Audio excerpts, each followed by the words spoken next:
전미 예수님 가톨릭교회 교리서 함께 하도록 하시겠습니다. 성부와 성자와 성령의 이름으로 아멘.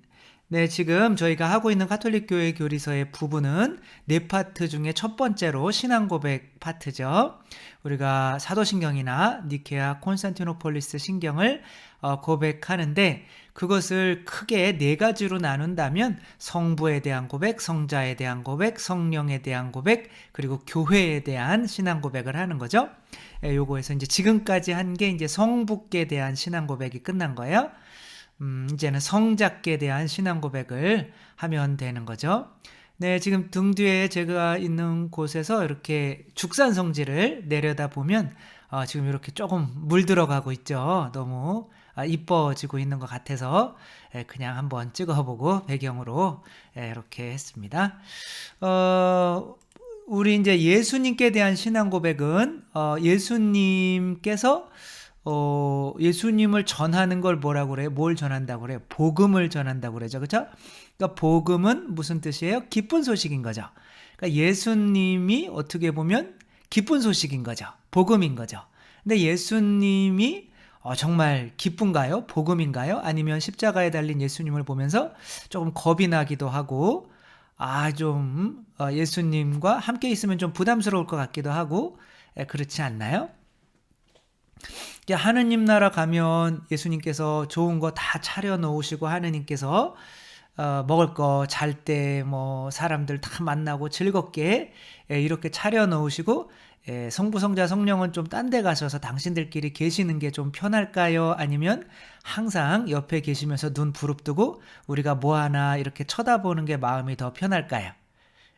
이제 그분께서 함께 계신 것만이 참으로 행복이라고 느낄 때 정말 하느님 나라에 들어갈 준비가 된 거죠.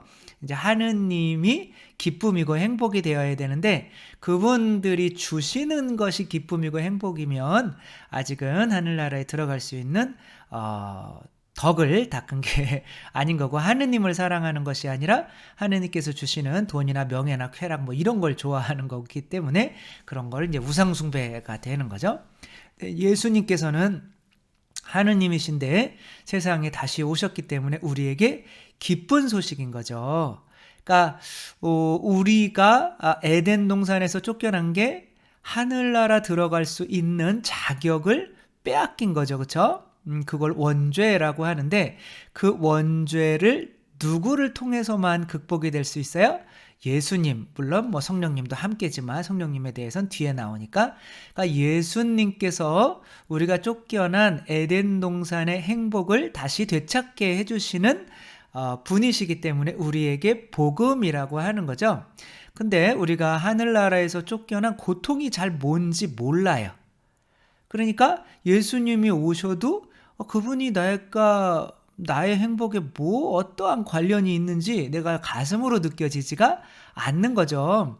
우리가 죄에 빠져서 사는 것이 얼마나 고통스러운지를 우리 자신들이 절감하지 못하면 그분께서 오셔서 우리를 죄로부터 해방시켜주는 그것 또한 기쁨이 안 되는 거죠. 그러니까 기쁘지 않으니까 내가 또 예수님을 전하고 알고 하는 것들을 부끄럽게 여기게 되는 거죠. 영화 블라인드 제가 이제 자주 예로 드는 건데, 한 여인이 태어났을 때부터 백색증이라고 하는 병을 앓아서 얼굴도 못생기고 일찍 늙어가고 이렇게, 그러니까 부모들도 이제 아이를 학대해서 얼굴에 상처도 있고, 이제 그런 자매님이 어디로 가요?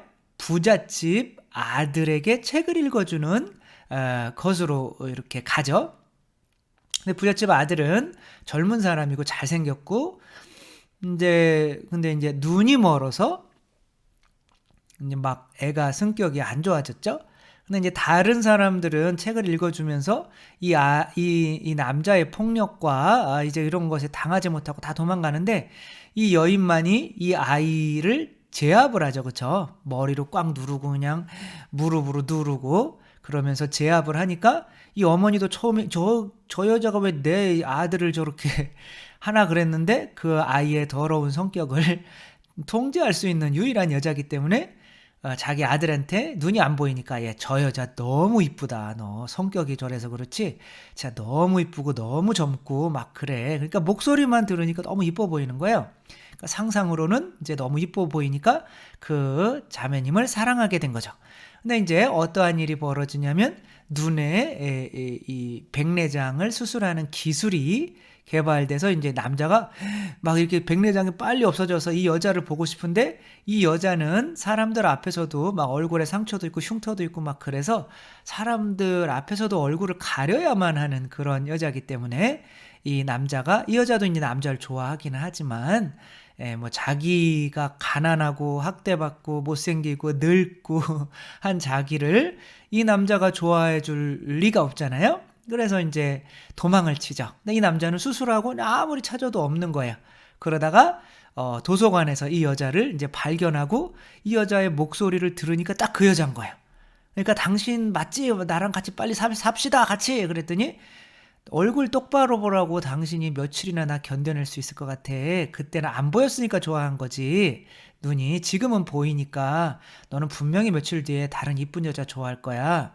라고 하니까 이 남자가 이 여자를 어떻게 내 사랑을 믿게 할까? 어떻게 이 큰 집에 이 여자를 들여서 정말 내가 사랑하면서 행복하게 살 수 있을까? 라고 하다가 이 여자가 도저히 안 믿어주니까 얼음 고드름으로 눈을 찔러서 기껏 뜬 눈을 다시 이렇게 안 보이게 만들죠. 그 눈이 예수 그리스도이신 거죠. 하는 에덴 동산에서 쫓겨난 이유는 하느님의 자비를 믿지 못했기 때문에 쫓겨난 거죠. 그렇죠? 인간 안에 죄책감이 들어오고, 그러니까 죄책감이라는 게 뭐예요? 용서받지 못한 마음인 거죠. 하느님께서 자비로우셔서 내 죄를 용서했다고 믿으면 죄책감이 들 리가 없죠. 이것을 하는 게 이제 고해성사인 거죠. 고해성사를 위해서 예수님께서 그 우리 죄를 용서해 주시기 위해서 당신의 피를 쏟으신 거죠. 그 예수님의 피값으로 우리가 고해성사 때 죄가 용서받으며 이제 나는 죄가 없으니까 하느님 앞에 나설 수 있어 라고 하는데, 죄를 지었고 이 죄가 용서받았다는 것을 믿지를 못하면, 왜냐하면 하느님을 믿지 않는 사람도 자기 안에 양심이라는 게 있기 때문에 이제 죄를 지으면 죄책감이 쌓여가고 그 증거가 내가 이 죄책감을 줄이기 위해서 남을 판단하는 것이 되는 거죠. 그래서 아담아 너 어디 있느냐 그러니까 부끄러워서 하느님 앞에 나타나지 못하고 저 옆에 내 때문에 그랬어요 막 그러면서 남을 판단하는 사람이 되는 거죠. 그러니까 남을 판단하는 사람은 예수님이에요? 모기예요? 모기죠. 그러니까 모기 같은 사람은 사람을 아프게 하기 때문에 하늘나라에 못 들어오는 거야. 그러니까 행복할 수가 없는 거죠. 행복하려면 먼저 죄책감이 사라져야 되는데, 그 죄책감이 사라지게 하려면 정말 우리가 용서받았다는 것을 이 여인처럼 마음으로 느껴야 되는데, 그러려면 정말 누군가의 피 흘림이 필요한 거죠. 저 정도까지 예수님의 십자가를 보면서 저분이 하느님인데 내 죄를 위해서 하느님께서 인간이 되셔서 내 죄를 위해서 저렇게 돌아가셨다면 정말 내 죄 용서받은 거 아닌가? 라고 마음 깊숙이 있는 이 죄책감이 씻겨 내려갈 때 비로소 그래 이제 내가 정말 많은 죄를 짓고 있지만 하느님의 자녀로 하느님이 삼아주셨기 때문에 나는 그분 앞에 나설 수 있어 라고 죄책감에서 해방되고, 그래서 다른 사람을 판단하거나 굳이 내 자신을 가리며 거짓말을 할 수 있는 그런 종살이에서 해방돼서 하늘나라에 들어갈 수 있기 때문에 예수 그리스도께서 우리의 복음이 되는 거죠. 예수님으로 우리 죄가 용서받았다는 이 믿음을 우리가 가질 수 있기 때문에 우리가 정말 예수님께서 우리의 복음이 되는 거고, 이것을 진짜 믿으면 예수님을 전하지 않을 수가 없는 거죠. 근데 예수님의 이름은 이제 예수 그리스도 하느님의 외아들 주님, 이렇게 예수님께서 불리시죠. 뭐 각자 똑같은 말인 것 같기는 하지만 그 각자의 말 안에는 예수님의 어떠한 특성이 들어가 있죠. 그래서 우리가 어떠한 특성을 더 강조해서 부르냐에 따라서 어떤 때는 예수님이라고 그러고 어떤 때는 주님이라고 그러고 어떤 때는 하느님의 아드님, 외아드님이라고 그러고 어떤 때는 그냥 그리스도라고 하고 그냥 이도저도 아닐 때는 그냥 싹 쓸어서 예수 그리스도, 하느님의 외아들, 우리 주 예수 그리스도 주님 뭐 이렇게 뭐 하기도 하고 그러는 거죠. 근데 각자의 지금 말씀드린 이 복음의 내용이 이제 이름마다 조금씩 강조하는 바가 다르다라는 거죠. 우리가 예수님을 뭐라고 부를 때, 예수라고 부를 때의 특징은 예수님께서는 뜻이 뭐예요? 예수라는 건 구약의 여호수아와 같은 이름인 거예요. 그때 당시는 이제 모음이 없으니까 예수나 여호수아나 이제 자음만 있으면 똑같아요. 그러니까 하느님께서 구원하신다라고 하는 거죠. 그래서 우리가 예수라고 부를 때는 구원자시구나 이렇게 하면 되는 거예요. 그런데 뭐로부터 구원하는 거예요? 굳이 이렇게 물고기를 그리고 앉아 있네요. 뭐로부터 구원하는 것에 관해서는 이렇게 모세가 이스라엘 백성을 이집트로부터 탈출시키는 그 내용을 이제 교리서에 쓰고 있어요. 그러니까 파라오라고 하는 것으로부터 해방시키는 거죠. 그렇죠? 그러니까 파라오로부터 해방시키러 오신 모세를 생각하면 예수님 이렇게 할 수 있는 거죠. 그러니까 그 죄라는 파라오라는 이 죄가 결국에는 뭘 의미할까요? 바로 자아를 의미하는 거죠. 창세기 때는 뭐였어요? 이게 뱀이었던 거죠. 그렇죠? 그러니까 우리를 죄에 빠뜨릴 수 있는 거는 우리 안에 있는 죄의 유혹을 시키는 세속육신 마귀인 거죠. 그것으로부터 해방시키기 위해서 예수님께서 오신 거예요. 그래서 예수님과 가장 비슷한 이름이 또 여기는 이제 소개가 안 됐지만 이름을 하나 하자면 뭐겠어요? 임마누엘인 거예요. 그러니까 모세와 함께 했던 이스라엘 사람들은 뭐로부터 탈출할 수 있게 됐어요? 파라오라고 하는 것으로부터 탈출할 수 있게 된 거죠. 근데 파라오로부터 탈출하려면 예수님과 함께 있어야 되는데 임마누엘은 무슨 뜻이냐면 엘은 하느님이고 임마누엘 그러면 하느님께서 우리와 함께 계신다라는 거죠. 그러니까 우리를 죄에서 해방시키는 방법은 하느님께서 우리와 함께 계셔서 함께 동행해 주신다는 거야. 그래서 죄로부터 해방시켜 주시는 구원자가 되는 거죠. 제가 고등학교 때 야동을 보려고 선생님한테 아프다고 거짓부렁을 하고 그랬더니 선생님이 워낙 착한 아이였기 때문에 죄송합니다. 그래서 가 아프면 그래가지고 이제 조퇴를 해와서 오면서 그 비디오 있잖아요. 이렇게 그 비디오를 이제 야한 거를 빌려가지고 이렇게 집에 와서 이제 비디오가 이제 처음 샀을 때 이야기인 거죠. 그래서 이제 이렇게 봤어요. 고등학교 때. 근데 이제 그것만 그렇게 마음 편하게 볼 수 있을까요? 그때 정말 집중해야 되는 거는 대문이 열리는 소리에 집중해야 돼요. 왜냐하면 엄마가 언제 돌아오실지 모르기 때문에 그런 거죠. 그러니까 대문 여는 소리에 집중을 하며 그렇게 하면 그 대문 여는 소리가 나면 잽싸게 채널을 돌려놓고 이거를 끄는데 비디오가 나오는 시간이 엄청나게 길어요. 그러니까 일단 꺼서 비디오부터 빡 나오게 해놓고 TV 채널 바꾸고 왠지 이제 내가 이렇게 뭔가 이렇게 그냥 편안히 있었다는 그런 모습을 하기까지는 이제 굉장히 짧은 시간인데 그걸 다 해야 되는 거예요. 어마어마하게 부담이 되죠. 그러니까 엄마와 함께 있다라고 하면 이 비디오를 계속 시청하며 죄를 지을 수가 없는 거죠. 우리가 죄를 짓고 있다는 것은 하느님께서 사람이 되셔서 예수라는 이름으로 오셨다는 것을 믿지 않기 때문인 거죠. 내가 예수님을 예수라고 믿으면 예수님께서 나와 함께 동행하신다는 거예요. 그래서 이제 돌아가시는 많은 분들이 그리고 기도하시는 분들이 그분께서 나와 함께 계시다라는 그런 믿음을 자꾸 가지려면 자꾸 이렇게 예수님의 이름을 부르는 거예요. 예수님. 이렇게 막 힘들고 어려울 때, 예수님. 그러면, 예수님께 나와 함께 계시구나. 내가 왜 두려워하지? 왜 걱정하지? 내가 왜 죄를 지으려고 하지? 그때 예수님의 이름을 부르면 정말 함께 계심으로써 나를 죄에서 구원해 주시는 구원자가 되는 거죠. 그런 의미로 예수님이라고, 예수라고 이제 부르는 거죠. 그 다음에 두 번째는 이제 그리스도라고 부르죠.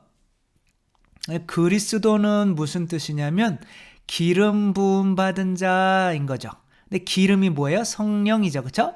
그러니까 성령을 하느님으로부터 받은 사람이다라고 하는 거예요. 그러니까 우리들은 그리스도인가요, 아닌가요? 당연히 그리스도죠. 그렇죠?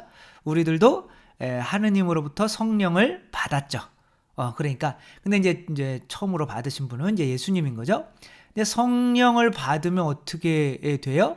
성령은 기름 부음인데 이 성령을 받으면 어떠한 직무들이 생기는가를 구약에서는 뭐로 표현한 거예요? 삼중 직무로 표현한 거죠. 그렇죠? 삼중 직무가 뭐예요? 왕직, 사제직, 예언자직인 거죠. 그러니까 예수님께서 나는 길이요, 진리요, 생명이다라고 할 때 길은 왕직, 사제직, 예언자직 중에 어떤 거와 가까울까요? 중간에서 이어주는 거. 사제직이죠. 그렇죠? 진리는 말씀인데 진리예요. 뭔가를 알려줘요. 그건 예언자직이죠. 그렇죠? 생명은 왕직이죠. 그렇죠? 내 생명을 준 왕, 너 왕이야. 그러면 영원한 생명을 얻게 되는 거죠. 하느님이다. 라고 이제 되는 거죠.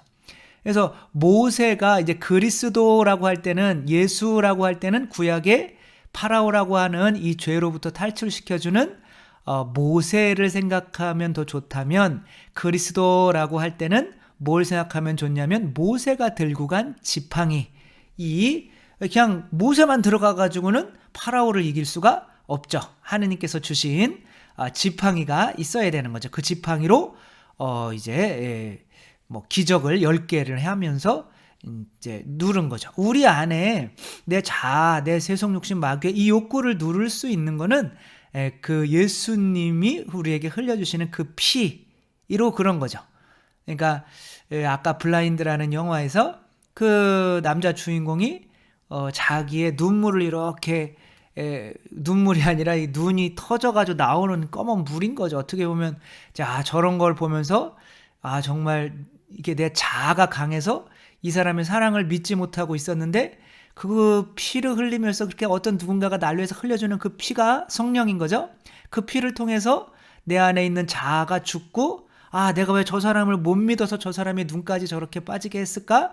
라고 하면서 나로부터 벗어나서 이제는 당신의 사랑을 믿을래요? 라고 하면서 이렇게 이제 죄로부터 벗어날 수 있는 거죠. 그러니까 죄로부터 벗어나려면 예수님만 있어서는 되는 게 아니고 예수님 안에 있는 그 성령께서 당신의 피를 통해서 우리에게 쏟아져 들어오게 만들어야 되는 건데 그 능력이 모세가 가지고 간 지팡인 거죠. 그러니까 예수님도 성령을 받으시고 30살 때 세례 때 이제 이렇게 하시게 된 거죠. 그래서 그리스도라고 하는 거는 하느님께로부터 이 삼중직무로 파견을 받으셨는데 그 파견을 받으실 때에 어떤 능력을 지니신 또 분이시기도 하신 거죠. 그래서 뭐가 비유가 좋을까 생각하다가 춘향전을 이렇게 생각하다가 춘향전인가요? 그래서 이몽룡 맞나요? 아무튼 그 양반이 뭐 처음에는 막 죄인처럼 뭐 이렇게 하다가 암행어사 출도요 그러는데 뻥치고 있네요. 그러면 어떻게 이게 앞에 빡 보여주면 이게 임금님이 파견한 분이잖아요. 깜짝이야 그러는 거죠. 그러니까 성령께서 이제 그러신 거죠. 성령 하느님의 능력이고 하느님의 신성을 받으신 물론 예수님도 하느님이시지만 아무튼 그런 능력을 받으신 분이라는 거 그리스도. 그래서 뭔가 하느님의 능력을 청하고 나에게 믿음을 청하고 성령을 주십시오라고 할 때는 혹은 성령을 받으신 분 나에게 이 왕직 사제직 예언자직을 잘 수행할 수 있도록 뭐 해주십시오 뭐 이런 기도를 청할 때는 그리스도라는 그런 의미로 청하면 좋겠죠. 그 다음에는 뭐가 있냐면 하느님의 외아들이라는 칭호가 있어요. 그러니까 외아들, 우리는 하느님을 뭐라고 불러요? 하늘에 계신 우리 아버지, 아버지라고 부르는데 하느님을 외아들이라고 하는데, 그러면 외아들이면 우리는 아들이 아니잖아요? 근데 하느님을 어떻게 아버지라고 할 수 있을까요? 바로 아드님과 한 몸이 되기 때문에 그런 거죠. 혼인하기 때문에. 그러니까 하느님께서 아담을 깊은 잠에 빠뜨리시고 아담의 옆구리에서 뭐를 빼내요? 갈비뼈를 빼내서 뭘 만들어요? 하와를 만들죠. 그렇죠?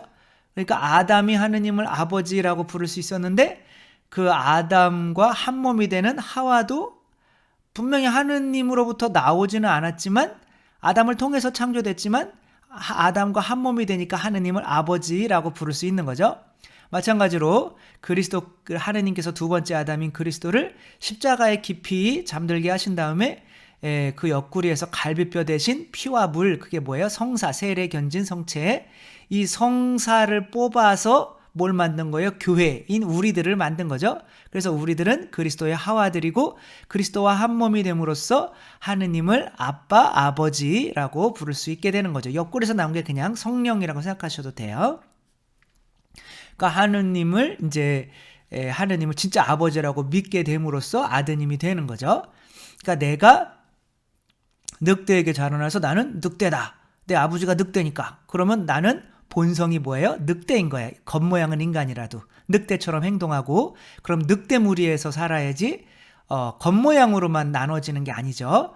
그래서 그 안에 내가 믿음이 바로 내 본성이 되는 거죠. 그래서 내가 사람이다 라고 하면 사람들 무리에서 살아야 되는데, 정말 사람들 무리에서 사람들이 정말 천국을 이루면서 사나요? 외롭죠. 왜냐하면 사람들은 또 다 모기처럼 자기 자신만 생각하고 남을 아프게 하며 지 배불리는 이런 삶을 살아가고 있기 때문에 그렇죠. 근데 내가 하느님이다 혹은 예수님이다 라고 믿으면 어떻게 되는 거예요? 그러니까 그분의 본성, 하느님의 자녀인 하느님의 본성대로 살게 되는 거죠. 마치 늑대에게 자란 애가 내가 인간이었구나 그러면 근데 왜 네 발로 걷지? 두 발로 걸어야지 이렇게 하는 것처럼 베드로가 내가 하느님의 자녀인데 나도 똑같이 당신만 외아들이 아니라 나도 아들로 뽑아주셨는데, 그러니까 당신이 하면 나도 할 수 있지. 그러면 물 위를 걷는 것처럼 정말 원수까지도 용서할 수 있게 되고 우리가 할 수 없는 많은 것들도 하느님의 자녀로서 할 수 있게 됨으로써 하느님의 이제 자녀가 될 수가 있는 거죠. 이제 하느님의 외아들이라고 하는 것은 또한 하느님께서 우리에게 주시는 것이 도대체 뭔지를 깨닫게 할 수가 있어요. 만약에 우리가 성체를 영하면서 눈물이 나지 않아요. 이거는 그냥 밀떡으로 보이고 하느님께서 그냥 가지고 있는 거 1억 원 중에 그냥 1,000원씩 이렇게 주는 것처럼 느껴요. 근데 외아들을 주셨다라고 하면 모든 것을 주신 거죠. 여러분 아들이 하나 있는데 아들이 죽었어요. 그러면 정말 내가 죽는 게 낫지 내 아들이 죽는 게 낫지 않잖아요. 그렇죠? 차라리 이렇게 되면 저를 죽이고 아직 조금 더 살아야 되는 아들을 살려주십시오. 이렇게 할 거 아니에요. 그게 완전히 외아들이라는 거는 생명이라는 거예요. 이제 그런 내용이 있죠. 어떤 아이가 시골에서 자라는데 엄마가 왜 눈이에요? 한쪽 눈이 없어요. 그 아이들이 볼 때는 엄마가 막 저 괴물이다 저 여자 막 그러니까 얘는 또 창피해가지고 너 저 여자 알아? 그러니까 아줌마 알아? 나 몰라 막 그러고 엄마 앞에서 창피하니까. 그리고 이제 너무 그러니까 이제 이 아이가 막 공부하고 막 그래서 정말 엄마를 벗어나고 싶어서 서울대 가고 좋은 직장에 취직하고 이제 여자를 만나고 자기는 고아라고 그래고 집배도 안 찾아가고 홀의 자식인 거죠. 그렇게 죄송합니다. 욕을 해서 아무튼 그렇게 해가지고 이제 살고 있는데 엄마가 병이 걸려 돌아가기 직전에 애 한번 보려고 이렇게 그 집을 이제 띵동하고 이렇게 열었더니 아이들이 막 어머 괴물이다 엄마 누구야 막 무서워 막 그러니까 이 아들도 이제 깜짝 놀란 거죠. 그 부인도 자기 누구야 아는 사람이야 그러니까 누구세요? 왜 우리 집에 찾아오셨죠? 그러니까 또 엄마도 분위기 파악하고 죄송합니다. 집을 잘못 찾았네요. 그리고 이제 가신 거죠.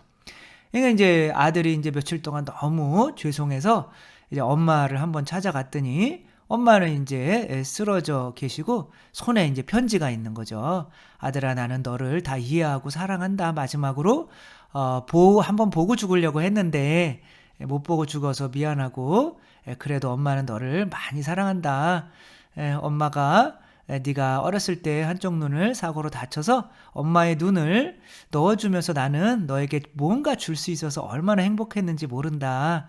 아들아, 사랑한다. 행복해라. 이렇게 편지가 있는 거예요. 그러니까 이 아들이 내가 가졌던 이 눈이 바로 엄마 눈이었다는 거를 알고 나서는 그 엄마의 눈으로 눈물을 철철 흘리면서 엄마에게 엄마 죄송합니다.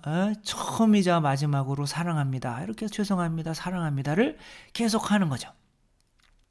정말 우리가 받는 것이, 하느님에게 받는 성체가 무엇인지 느끼지 못하기 때문에 우리가 변화되지 못하는 거거든요. 하느님께서는 당신의 외아드님을, 이 세상을 너무나 사랑하셔서 외아드님을 내어주셨는데 누구든지 그를 믿는 이들은 멸망하지 않고 영원한 생명을 얻게 하셨다. 그러니까 내어주는 게 그냥 뭐 피자 조각처럼 조각조각 뭐 조금 있는 거 내어주는 게 아니라 당신 자신의 생명을 내어주시는 거거든요. 우리한테. 하느님이. 인간이 뭔데? 그것을 느끼려면 하느님의 외아들이셨구나 라는 거를 깊이 묵상하면 되겠죠. 우리가 지금 성체로 영하는 게 외아들이란 말이에요. 외아들을 죽이신 건 말이에요. 왜? 우리의 살과 피를, 그분의 살과 피를 먹고 마셔서 그분께서 이제 내 안에 머물게 되셔야 이제 내가 그분과 동행함으로써 죄에서 해방될 수 있기 때문에 그런 거죠. 그래서 하느님의 외아들은 그러한 의미가 있다라고 하는 거죠. 그러면 주님은 우리가 주님 한다고 해서 다 하늘나라에 들어가는 것이 아니다라고 이렇게 말씀을 하시죠. 주님은 뭐 별거 없어요. 우리가 주님 그럴 때는 당신이 나의 주인이십니다. 그런 뜻이에요. 당신이 나의 주인이십니다. 그래서 당신이 나의 주인이십니다라고 주님이라고 아담이 한번 했다면 선악과를 바쳤을까요? 안 바쳤을까요? 당연히 바쳤겠죠. 왜? 주님 그러면서 당신이 이 모든 것의 주인이고 나의 주인이시기도 한데 고작 요것만 한 그릇만 달라고 그러신 거예요? 다 드려도 참 마땅치 않은데? 라고 했겠죠. 이 주님이라는 걸 까먹으면 이렇게 되는 거죠. 그러니까 하느님이 주권, 하느님이 나의 주님, 주인이시다라는 걸 고백하려면 그 못된 소작인들처럼 아들까지 그렇게 자기 것으로 다 이 포도밭을 자기 것으로 삼기 위해 아들까지 죽이는 그런 행위를 해서는 안 되고, 선악과 혹은 11조 이런 것을 먼저 주님께 봉헌하는 거죠. 그러며 내가 지금 가진 10분의 9 그리고 이 시간 그리고 내 능력 그리고 내 생명까지도 다 당신 것입니다. 여기서 나를 가져가시든지 죽이든지 마음대로 하십시오 라고 욥기에 나오는 욥처럼 당신께서 주셨으니 당신이 가져가시는데 그동안 그래도 가지고 살 수 있게 해주신 당신을 찬미할 뿐입니다. 말은 쉽죠, 그렇죠? 그렇게 이제 하려고 노력하지 않으면 주님 한다고 해서 다 하늘나라에 들어가는 게 아니죠. 당신이 뭔데 우리 집을 망하게 해요? 우리 애를 왜 지금 몇 년 살지도 않았는데 이렇게 데려가세요? 나는 그런 하느님을 안 믿어요. 라고 한 거는 하느님을 주님으로 인정하지 않은 거죠. 그러니까 어떤 우상을 숭배하고 있었던 거죠. 이렇게 그리스도에 대한 예수님에 대한 성자께서 인간이 되신 이분에 대한 이름을 가지고 이분을 믿는 것이 어떤 의미가 있는 건지, 그래서 이분께서 어떻게 우리에게 기쁜 소식이 되는 건지 이제 잠깐 알아봤습니다. 이제 앞으로도 우리가 그분의 이름을 부를 때 뭐 말씀이라기도 하고 뭐 여러 가지 또 있겠죠. 할 때 이제 예수님이라고 하면 그분께서 내가 함께 동행한다고 믿어야만 내 죄가 용서받는구나, 구원자구나, 내 자신으로부터 죄의 이 유혹으로부터 해방시켜 주실 수 있는 분은 예수님밖에 없고 그래서 나와 함께 머무르시기 위한 임마누엘이 되시기 위해서 이 세상에 오신 거구나. 너무 기쁘네. 그러니까 근데 죄의 고통을 느끼지 못하면 복음이 안 돼. 이거는 이제 괴롭힘인 거죠. 함께 있으면 누가 나는 계속 그 야동 보려고 이제 비디오 꽂아놓고 내가 이게 기쁨이야라고 했으면 엄마는 그냥 엄마가 들어오는 거는 아주 그런 거죠. 그럼 평생 비디오만 보면서 엄마 없이 사는 게 더 행복할까요? 그거는 아닌 거죠. 그렇죠? 오히려 그런 공부해야 되는 그런데 그것의 욕구에 빠져서 내가 공부를 못하고 그거 비디오 보려고 이렇게 조퇴를 해서 온 게 죄의 노예 생활하는 거잖아요. 그렇죠? 그런 노예 생활로부터 해방시켜 주실 수 있는 분이 예수님이니까 저는 너무 기뻐서 참여할 수밖에 없는 거죠. 그리고 그분께서 바로 그리스도로부터 이게 성령을 받아서 하느님께로부터 파견되었기 때문에 능력이 있으신 분, 무리를 걸으실 수 있는 분, 죽은 사람도 살리고 없는 눈도 있게 해주실 수 있는 그분께서 바로 나와 함께 계신다는 거. 그래서 내가 무엇이든지 다 청할 수 있다는 거. 그리고 그분께서 하느님께서 그렇게 아드님을 주신 것이 그냥 뭐 아드님이 1억 명 중에 1명 주시는 게 아니라 외아들이기 때문에 정말 그분께서 나에게 아드님을 주신다는 것은 목숨을 내어주시고 당신 자신을 내어주시는 거기 때문에 우리는 정말 자기 한쪽 눈, 엄마가 한쪽 눈만 준 것도 그것을 감사하게 느끼지 못하는 그것이 정말 철천지 죄가 돼서 이렇게 눈물을 흘릴 수밖에 없는 것처럼 우리들도 외아드님을 주신 그분께 영원히 찬미하지 않는다면 그거 자체가 큰 죄가 된다는 거.